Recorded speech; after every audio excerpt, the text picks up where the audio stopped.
see, Peter, I told you, the best way to see the rainforest is from the treetops. Beautiful. I like it so much. I'm glad to hear that. You don't survive, but can I have it? Sure. Okay, thank you. All right, I'm ready. Let's do it. Adiós, amigo. Un gusto conocerte. Bye-bye. The royal tour was off again, this time following the coast south to the region of Michoacan.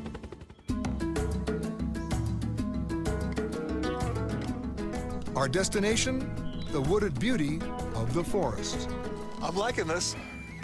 You can't beat the scenery. It's amazing. Where we were headed, the president promised, was going to be unlike anything I'd ever seen. We hitched up the horses and continued on foot. We are going into the deeper part of this wood. We were headed to the Mariposa Biosphere Reserve.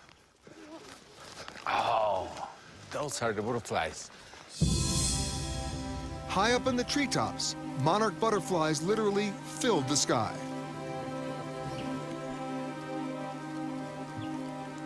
That's all butterflies? Yes. I see them all up there. Yes, thousands of them. There are so many butterflies that if you listen carefully, you can hear their wings beating. Wow. They're everywhere.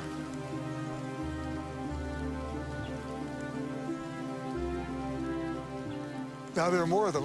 Look how many more. Yes. What is even more amazing is the story behind how these butterflies get to this forest. The butterflies travel 2,800 miles from Canada and part of the United States to this place. The monarch is the only butterfly that migrates south for the winter, like a bird. They're snowbirds. They're snowbirds, more or less, yes. Yeah.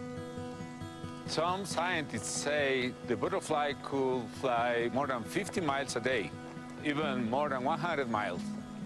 Yet what's truly amazing is that with a lifespan of only a few weeks to a few months, it's only every fourth generation of butterfly that instinctively knows when and where to make that long trip south.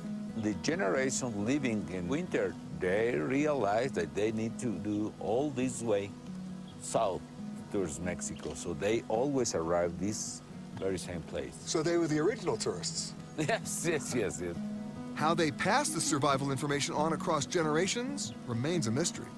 It's magical how they get here. It's magical what they do here, and it's still unexplained how they come back here every single year. Mr. President, Yeah? you have two new friends. Oh, yes? I can Yes. see that. Wow.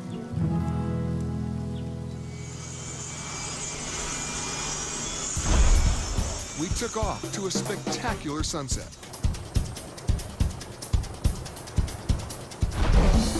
As we came in for a landing, the president told me he was taking me on a tour of one of his favorite cities, Morelia. We arrived a bit late for sightseeing, so he offered to take me somewhere else instead. A place so exclusive, so private, so inside, a place that few outside his inner circle ever get to see. His mom's house. Hola. The president was born here in Morelia into a Catholic working-class family, the youngest of 5 children. Nice to meet My you. brother, Mucho gusto. Luis. Bienvenidos. My mom. Con mucho gusto. Encantado. Bien, gracias a Dios. I'm actually Peter Greenberg here. I'm doing actually, I'm visiting Mexico with an amazing. En Spanish, por favor. I have a great translator. Esta es mi casa y la tuya. Thank you so much. Muchas gracias. Yes. Es de María Luisa María. But the president isn't the only Calderon success story. With an anthropologist, doctor, accountant, and engineer in the family as well, it's clear where the family fortune went: to education. Was he a good student? ¿Tú eras buen estudiante o no? Did you ever think he would end up running the country? No. She said that I used to say since child that I'm going to be president. I can't remember either. I don't remember. So you can see, this is Mari Carmen. This is John. Let me guess. Who's that? That is me. Young Felipe became laser-focused on politics from a very early age. He followed in the footsteps of his father, Luis Calderon Vega, who spent his own life fighting against an authoritarian government in Mexico, and who, in 1939, co-founded the president's own political party, the PAN. At age 25, Calderon won his first local election and soon burst onto the national scene by winning a seat in the Chamber of Deputies, where he met his wife, Congresswoman Margarita Zavala. After a bid for the governorship in his home state of Michoacan, Calderon became the national president of the PAN party and was instrumental in helping Vicente Fox become the first real democratically elected Mexican president in modern times. In 2005, Calderon began his own bid for the presidency. He began far behind in the polls, but when the ballots were cast, he won the controversial election by less than 1% of the vote. And at age 44, became one of the youngest presidents in Mexican history. It was an honor his father, unfortunately, did not live to see. Well, this is the official picture, isn't it? Oh, yes. This is my son. What's his name? Felipe. Oh, I remember now, okay. It was time to head out. We had another early start tomorrow. Lovely to meet you, and Mom. Perdón. Bye. One more. Una más. Gracias. Thank you so much. Thank you, Peter. Thank you, Mr. President. See you tomorrow. You got it.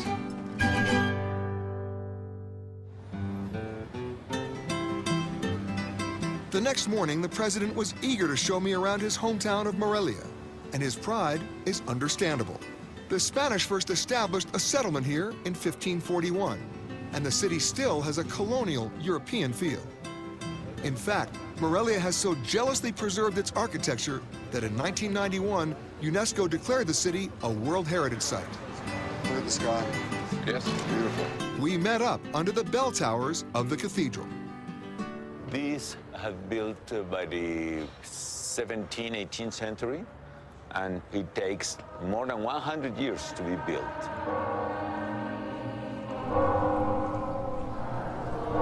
They are beautiful. Oh, it's a beautiful sound. I remember that very well.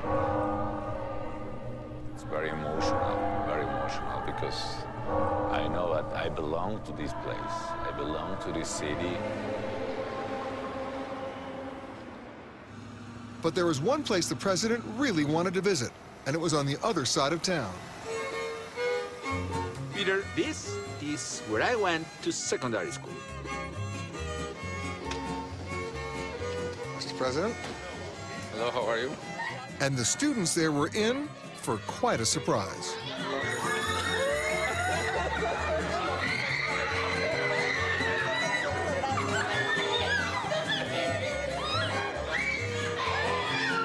He seemed more like a visiting rock star than a visiting head of state.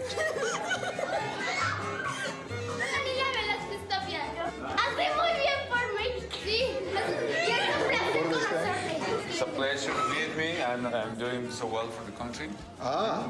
Thank you. Gracias. And when the president asked if they wanted a photo with him, oh, well.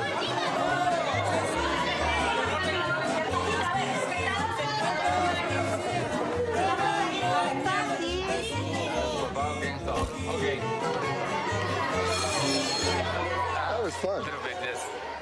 And with that, we made a hasty retreat, leaving these kids with a story they'll tell to their children about the day the president came to school.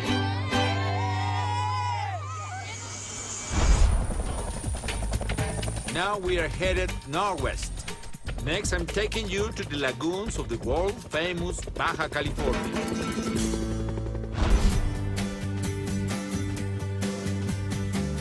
We hit the open water.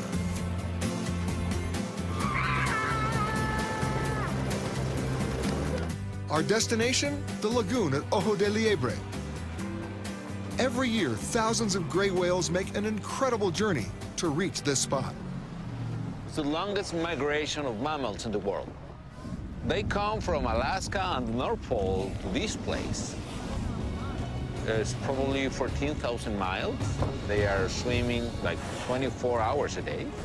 Each year, the whales make these lagoons their winter home, making it a spot for whale watching unlike any other in the world. Ballena, ballena, ballena. Háblale, niños, ustedes. Oh, there's one right over there. There's one right over there. Wow! Did you see that? Mira, mira, mira. Whoa! These animals could be 50 feet long. There he is. Hola, ballenita. Could weigh probably 30 tons. That's big. That's big, yes. Oh! Yeah, that was cool. It was the most whales I had ever seen, but they still seemed to be keeping their distance. The president, however, had an idea. There is a theory that the voice of children singing helps to attract the whales. Well, as luck would have it, we just happened to have some children with us. Canten, niños, canten, canten. Una ballena se columpiaba sobre la montaña. And what do you know? It didn't take long.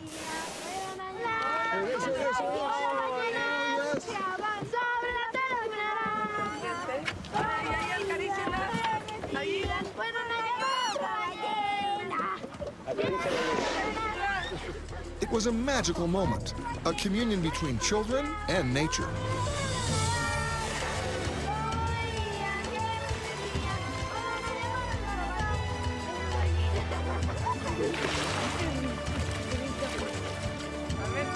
The whales approached for a closer look, taking obvious care to be gentle near the boat. Wow! The water in these lagoons has an unusually high salt content, and that gives the whales buoyancy. It makes it easier for them to mate. The salinity also helps keep baby whales afloat while they learn to swim, and at the same time, it keeps sharks away. It all adds up to make these lagoons a whale's perfect winter destination. In peak season, as many as 1,500 adult whales return here to the waters of their birth and breed up to 800 babies, which means all these whales are actually Mexicans. They come back every single year. They have no papers, but they can go north and come back every year. Got it! I said it!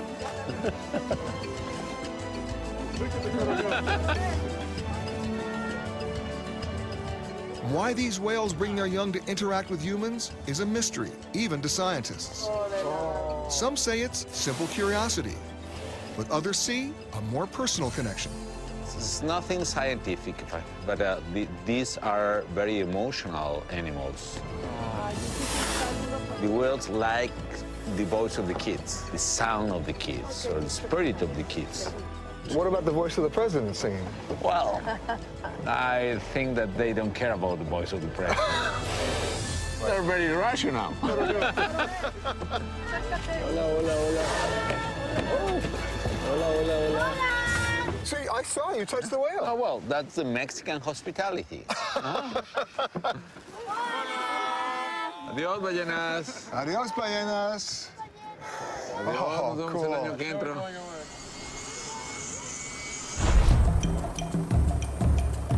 We left the coast behind and headed back inland.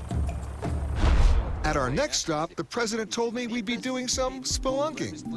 But this cave was going to be unlike any other I'd ever explored. Come on and see. Here it is.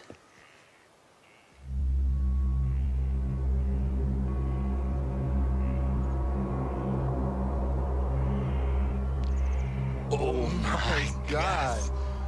Pit caves like these dot the Mexican landscape, but the Sótano de las Golondrinas, or Cave of Swallows, is one of the deepest of all. It's nearly 1/4 of a mile to the bottom and cavernous enough to hold New York's Chrysler Building. So let me see if I get this straight. We're going all the way to the bottom? Yeah. You ready? No.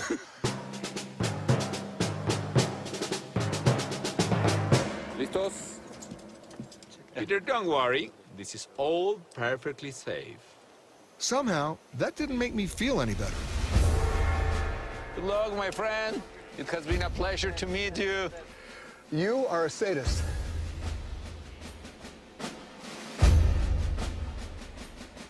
My goodness. Mr. President, was this your idea? But you wanted to know Mexico better. This is the deep Mexico, Peter. Moments later, the president began his descent. Oh, look who it is. Hi, Peter. Let's go, my friend. Viva Mexico.